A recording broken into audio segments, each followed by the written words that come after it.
Welcome to the channel, Gaming Army. Our two drops today feature the Hunchback, and not just any Hunchback. This is the hero Hunchback, the Gridiron. Now, I've played this mech before, and typically I do like to play it with the dual light Gauss loadout, but today we're going back to the drawing board and playing something much more similar to the stock loadout, and that means we're going to have a Gauss rifle in our right shoulder, 3 medium lasers, and a single SRM-6 with a top speed of 71 kph. Our first drop is a skirmish match on Tourmaline Desert, and I've taken to the Crow's Nest in Gulf 6. This area of the board provides decent cover, a good field of vision of the 5 and 6 lines.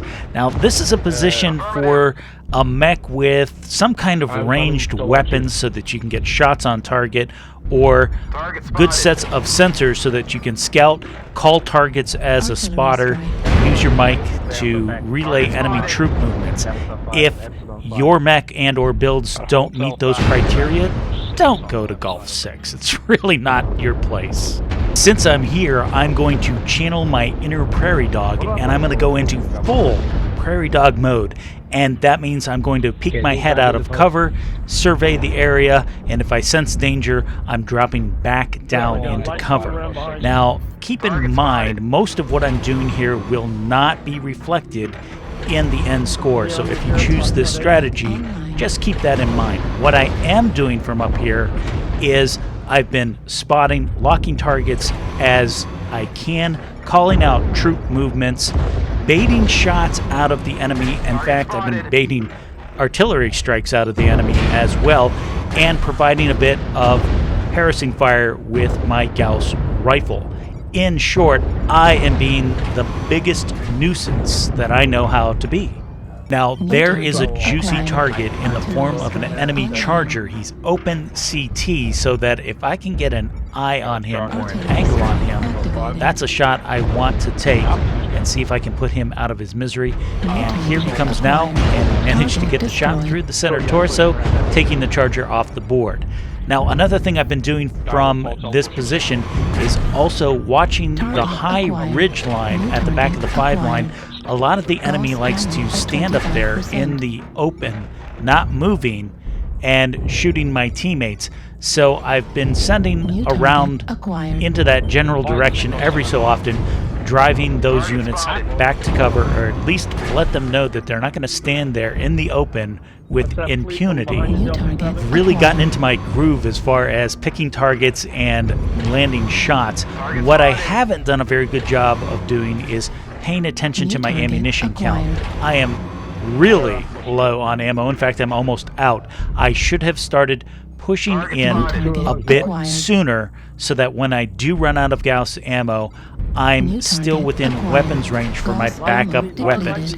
As it is, I am bingo ammo, and now I need to drop down and do the long walk of shame.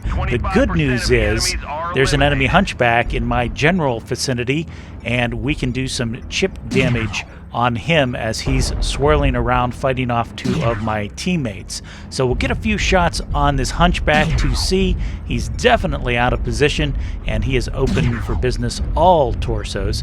Now I just need to be able to crest the ridgeline if I want to get some more shots in, but I think, yep, there it is.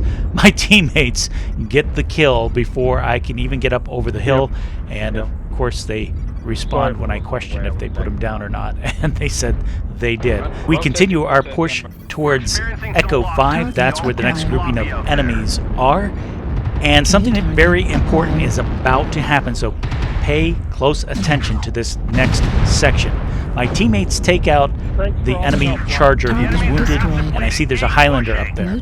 Another thing I notice is this Night Star is moving to the left to flank, and I have 2 support units in front of me. That means I'm charging the Highlander.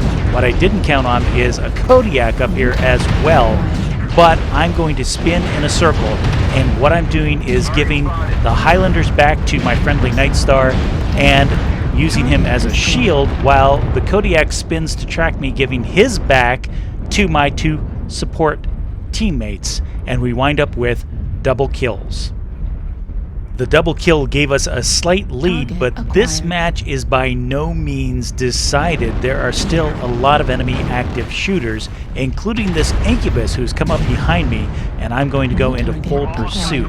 Now, silly Incubus, arty strikes are for stationary targets, and I'm going to run through it before the artillery shells ever hit and go on the pursuit of our friend the Incubus. I do have to be careful. I'm open left torso, left arm, and now, thanks to the Incubus, I'm open CT as well.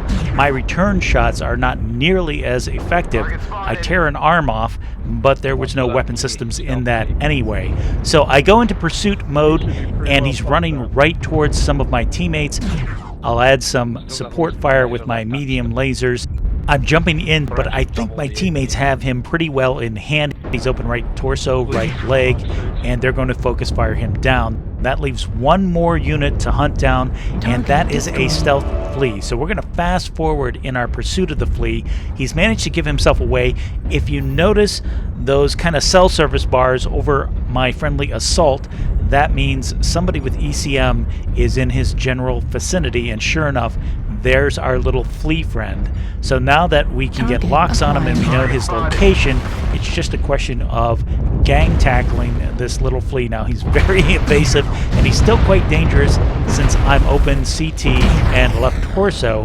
One of the things I'm really bad at with this build is getting used to shielding with your right side. It goes against the laws of nature in a hunchback, so I've got to be careful how I approach this. I think I'm going to be on the outskirts so he doesn't focus me and take me out of the game before we take him out of the game. And there's the kill shot by one of my teammates. Jumping over to our end score, we finished this one off with 1 kill, 9 assists, 558 damage done. Moving on to our next drop. This one has us playing assault mode on Rubelite Oasis, and while I'm in the Delta 5 high ground, I've managed to spot some enemy units coming through the Echo 5 low ground. So I am going to bring my Gauss rifle online and try and get some shots on those units. I just have to be aware because it looks like some of the enemy units are starting to break off further to the right, and I have a teammate on the right who's getting shot. And sure enough, here comes a mad dog, and he looks like he's leading the charge, so I expect more enemies to show up. Like, yeah, there's his backup. It's a Thanatos, and I think there's even more units pushing into the area than that. These are just the two that I can see, so I do have to watch how I play this. I'm using the building structure to the best of my advantage, but it is slim cover at best, so I've got to be very careful about this. I'm a little further forward than I want to be at this stage of the game, and here comes the Thanatos. He looks like he wants to get up close and personal, so we'll peek out, we'll get our arty strike out, a shot on the Thanatos, drive him back to cover, hopefully back into my arty strike to boot. And he has opened both side torsos. We'll get another shot on that left torso and take him out of the game. There's our friend the Mad Dog, and he's a splat dog. We'll get a shot on him as well, and his mech goes down. Looks like we triggered maybe an ammo explosion on his mech, but that gives us 2 kills back to back, and now we're facing a Nova Cat, and he is dangerous in that configuration. While the heavy lasers run a bit hot, they also deal out quite a bit of damage, and I don't want any part of that. I'm going to back off here a little bit, get back into cover from the missiles, and reassess things as well as cooling off slightly. Now I have a different problem to contend with, and that is I'm getting focused from 2 different angles, one to my right and the Shadowhawk straight ahead, so I'm going to pull back even further. Now here comes a teammate, a purple blood aspen. He is so important for anyone who doubts the power of ECM. Watch this next section, and notice on the right hand of the screen, I am in the blood asp's ECM bubble, because if you were paying attention, there is a Mad Cat off my left side within touching distance of my mech, and he is not paying any attention to me. There he is. He's been looking at the blood asp this entire time, where he could have been focusing me, probably killing me, and instead he gets taken out. And here comes an enemy Arctic Wolf who's mad that we've killed his friend, so we're going to focus on him as soon as I cool back down again. So I'll take a little circuitous route to add to my cooling, bring the Gauss rifle online because it's cold, and that hit something important. I think I just blew something off that Arctic wolf and he ran for cover. I'm still running a bit hot, but I am going to stay with the purple blood ass because he has ECM. We still haven't fully cooled off, which is unfortunate because there are some enemy units passing directly in front of me. We're going to engage anyway just because I see this one is trailing smoke heavily on that Uzil.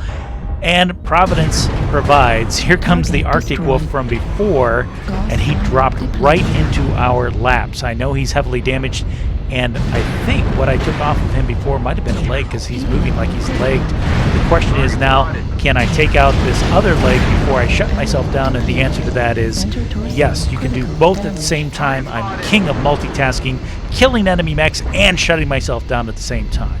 Just kidding. Well, I'm sticking with my friend the Blood Asp since that seemed to work so well, and the score is now 11-7. The hunt is on for the final remaining enemy unit. While that's going on, it gives an excellent opportunity for you to go back and re-watch that segment with the Mad Cat.